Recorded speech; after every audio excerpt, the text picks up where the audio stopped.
If it's one thing I can say about handstands is that you have to master the shoulder stand. Yes, believe it or not, that the shoulder stand is actually a really important part of getting into handstand push-ups. And here's one way and trick you can actually improve it and make it a lot more easier for yourself. So you're probably asking yourself on why you need to know the shoulder stand so badly. Well, believe it or not, is that when you come down from a handstand push-up, that is where initially the load is going to be the most difficult to come back up from. So once you master this, your handstand push-up will become easily, because when you come back up, you're going back into a handstand. So there's this one thing I can say is that there are 3 levels for this to actually make it easy, to make it easier or harder.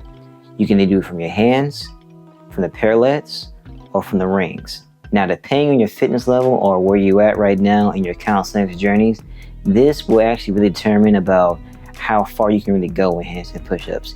Now, if you're trying to aim for a lot more reps for 8 handstand push-ups or more, then you want to do the advanced version.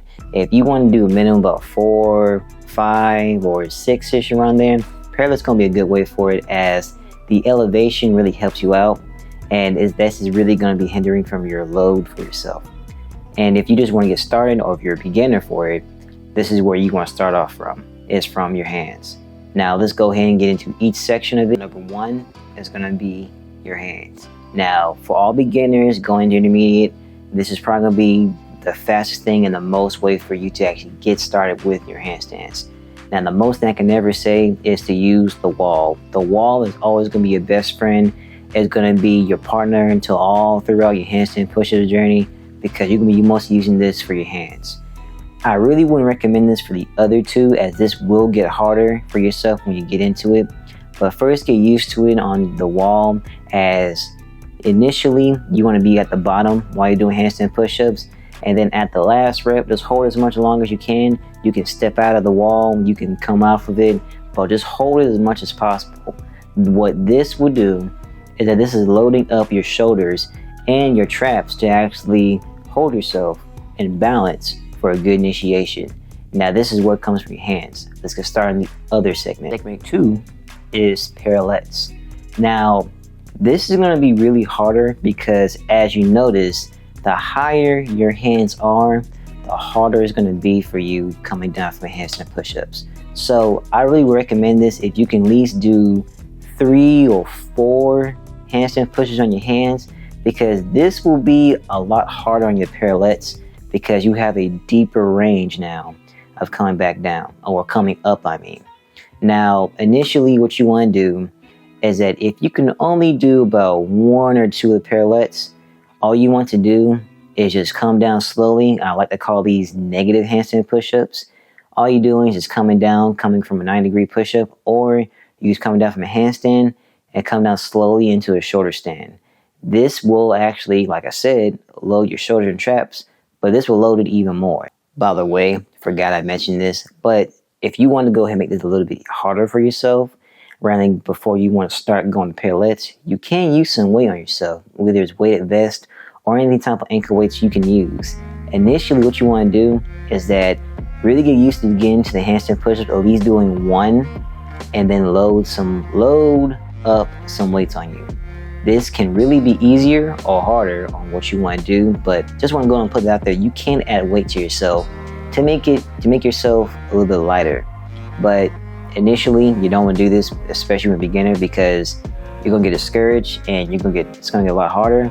So just want to point out there that you have an option to put weights on there, but please be very careful when you use that, because when you're first starting out, it may hinder you from doing even more your handstands for your journey. So thirdly, it's going to be the rings, and this is probably the most hardest section you can ever do. This is why I just started with this, literally, because I thought I had a good, really short stand actually coming up, but I've been noticing a lot of times that if I come down from the bottom, I can't hold myself.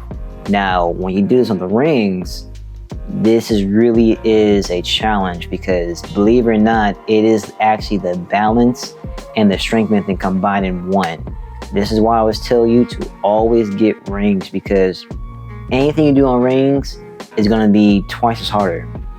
This really start from the short stand. Now, I've not done it yet. You can come down from a handstand on the rings and coming down from a short stand, but I don't want to put that out there because I have not done that yet. But this will actually help you out a lot with your balance. Now, as far as load, you can really go crazy with this and add weight to yourself in the last section I said, but be really careful with that because that balance factor really does come from that rings. And when you put that balance factor, say your balance is really bad on the rings, you might want to work on that first before you want to put adding any weight to yourself. Because when you add weight to yourself and you don't have your balance factor correctly on there, you might hurt yourself in the end. So just want to go and warn you right there that it's all your discretion, but just want to put that out there and just say you have that option to put that on there. But that is all I have for you today. I really want to make these kind of quick videos telling you about why it's so good to actually learn short stands so that we can always get your handstand push-ups in and actually just get more load in and hold times and get much reps in. But let me know down in the comment section about how exactly this video helped you out, this video helped you out at all, and I see y'all in the next one. Don't forget to like, share, and comment. Peace.